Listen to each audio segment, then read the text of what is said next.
Welcome to Muslim Apologetics Australia.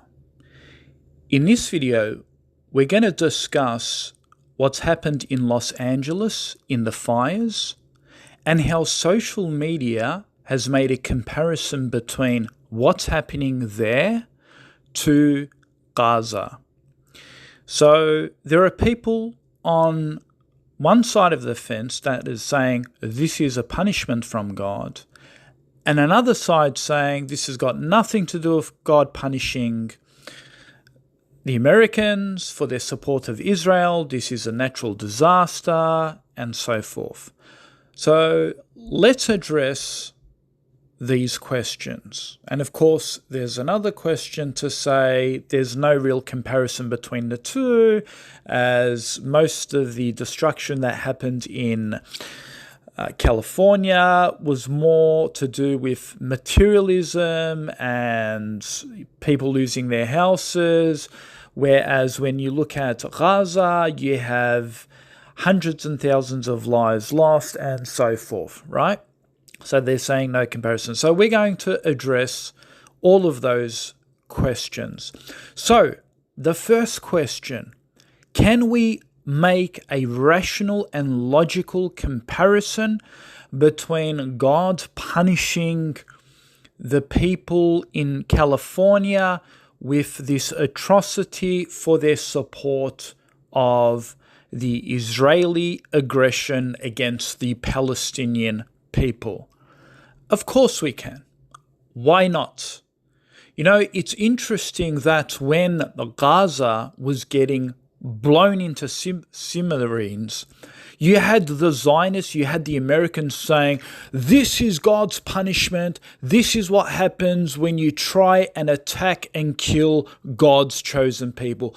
This is the recompense of what you did, and so God is now punishing you. So I ask, why then the double standards if, for example, Muslims and those who are pro-Palestinian say to the Californians, hey, maybe if you didn't support a genocide, then this wouldn't have been your fate. Maybe God would have turned the winds away from those homes instead of directing those winds towards those homes where thousands of homes have been destroyed. And in fact, this is costing in the billions now. People are actually, forget about millions, people are talking about billions of dollars of damage. So yes, the magnitude of destruction may not exactly be like Gaza when it comes to human costs, because I'm hearing it's only about 25 people dead. I mean, those numbers could climb. It could be about 100. But of course, it's nowhere compared to the thousands killed in Gaza. But who says that God has to send warnings by only taking your life? He could punish you in hurting your economy and hurting individuals and their assets and their valuable assets. So it doesn't always have to be about life. So this could be seen as just a warning for what is to come later on if these people don't have a bit of humbleness. If they continue to be arrogant, then maybe something greater is going to come. Donald Trump said, all hell will break out in Gaza. Kamala Harris said, Israel has every right to defend itself. These two presidential candidates won a significant vote in the state of California, and that was a combined vote of 96.8%. So 96.8% supports the Israeli aggression to defend itself against the Palestinian people. So just in case you say, oh, you know, the people of California, they're not really interested in politics and they're not really, you know, on anyone's side, that's just ludicrous. And just in case you want to make the claim that, oh, there's still some innocent people there, why would God punish innocent people? Well, you justify the Israeli aggression despite many innocent people dying in Gaza, but you call it collateral damage. So then, why the double standards when it comes to God? God could be punishing majority of the Californians, and if innocent people happen to die, well, we'll just say that's just part of God's collateral damage. So as you can see, check this out. This is James Wood. He's a resident at California. He writes, no ceasefire, no compromise, no forgiveness, kill them all. This is what James Wood wrote. And then he said, thank God Israel didn't listen to Biden, puppet masters. Nice job, by the way. And he's laughing at the destruction in Palestine.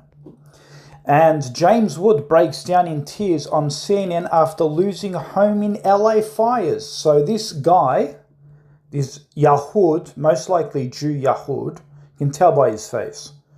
His house burns in Las Vegas and he's devastated. This is the same guy saying no forgiveness, no compromise, no ceasefire.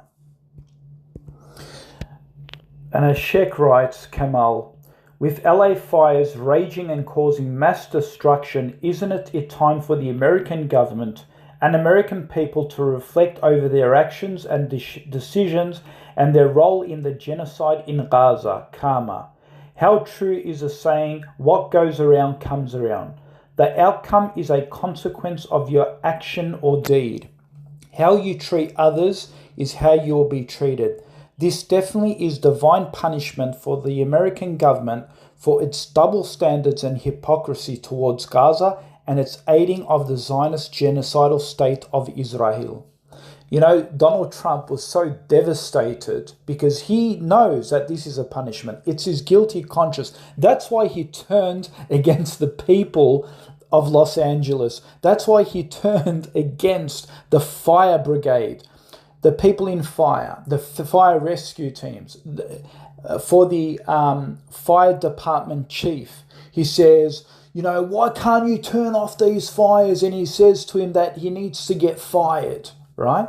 Because he can't face it. You can't turn off those fires. You can't turn off the fire. You can't turn off the drone that Allah subhanahu wa ta'ala sent to California. And because he's so bitter, he's now turning against the Californian Chief General. And look at non-Muslims. It's not Muslims, it's a non-Muslim saying this. Look, they say Los Angeles sunrise looking like a gateway to hell. And Ronald writes, Los Angeles looked like hell before the fires. Yes, they look like hell, supporting Israel, who is a genocidal maniac. And if you want to say, oh, you know, where's the genocide? Where's the crimes? Blah, blah, blah. It's all there to see. Israel is the only genocide in the world that has been so heavily documented is happening in Gaza. Thanks to the IDF, who uploads their crimes against humanity. And if you are disputing whether a genocide is being committed in Gaza, remember those words from their foreign minister who said, cut the water, cut the electricity, cut the power, cut the food. We are fighting human animals. According to the Geneva Convention,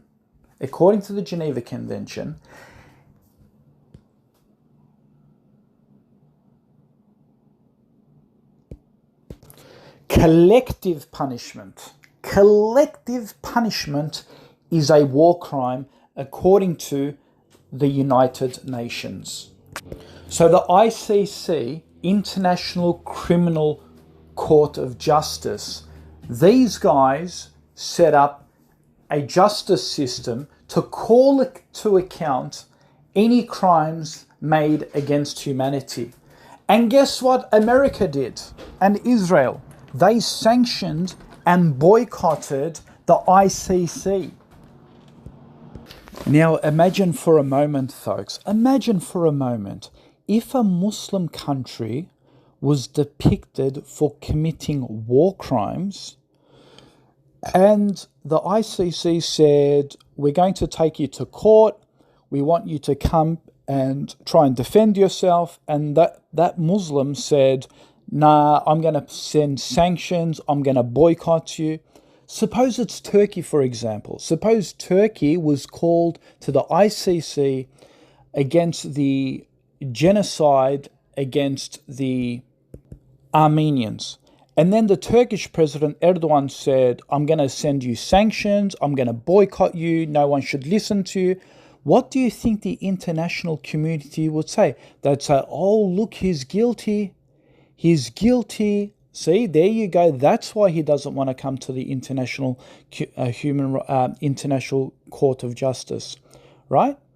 So why now then do we believe Trump and his associates and Israel? Why then do we then accept Israel? And why do we accept Donald Trump? When he puts sanctions, why do we believe him then? So again, why the double standards? So why don't you call Donald Trump and Israel criminals, and they are trying to hinder the public away from getting some sort of justice? Why don't we then? Why do you still side with Trump and Netanyahu? Why? You wouldn't side with President Recep Tayyip Erdogan, would you? If he puts sanctions and boycotts against the ICC. So there's clearly a double standard there. And by the way, this was the perfect PR, the perfect opportunity for both America and Israel, Benjamin Netanyahu, to prove to the world that there is no genocide happening in Gaza. All they had to do is go to the ICC and put their case forward, and if they were proven to be innocent, that would have been the best proposition for them, because then they would have shut all criticism against Israel for their genocide against the Gazan people. But they know that they are guilty and why they're not attending the ICC and why they are sanctioning and boycotting it. And of course, they'll bring up all different excuses. Oh, the ICC can't be trusted. You know, it can't be trusted because it's proven to be a racist organization. It's proven to be this, it's proven to be that. But they say the same thing about the United Nations, yet Netanyahu never refuses to attend the United Nations when he wants to defend Israel. And guess what? The ICC didn't just bring charges against Benjamin Netanyahu. They also brought charges against Hamas. So they're also calling Hamas to court, not just the Jews. So if you're going to say they can't be trusted, are you saying they can't be trusted against Hamas as well? And finally, maybe you should tone it down when you want to say you are God's chosen people. Okay? You are God's chosen people. Right? So, no, tone it down. You're not God's chosen people, and clearly God is angry with you. And that's why he punishes those who support the state of Israel. Now you may turn around and say, oh, but doesn't Allah punish Muslims? You know, isn't all these Muslims dying in earthquakes and so forth? Yeah, maybe he is. God's punishment does not discriminate. If you are a sinful Muslim, he may punish you as well. God does not discriminate. And not all forms of punishment is to disgrace you. not all form punishments. Allah says He has created the heavens and the earth, and He has created human beings to test you. So He may send you suffering, but at the end of the day, He could make you a better person out of it. So not every single calamity that befalls you, is necessarily a punishment. But this isn't to say that God isn't punishing the people in Los Angeles. In fact, it may very well be. So maybe it's God teaching you a lesson to humble yourself and to stop supporting a genocide. And if you don't, then He may send you something much greater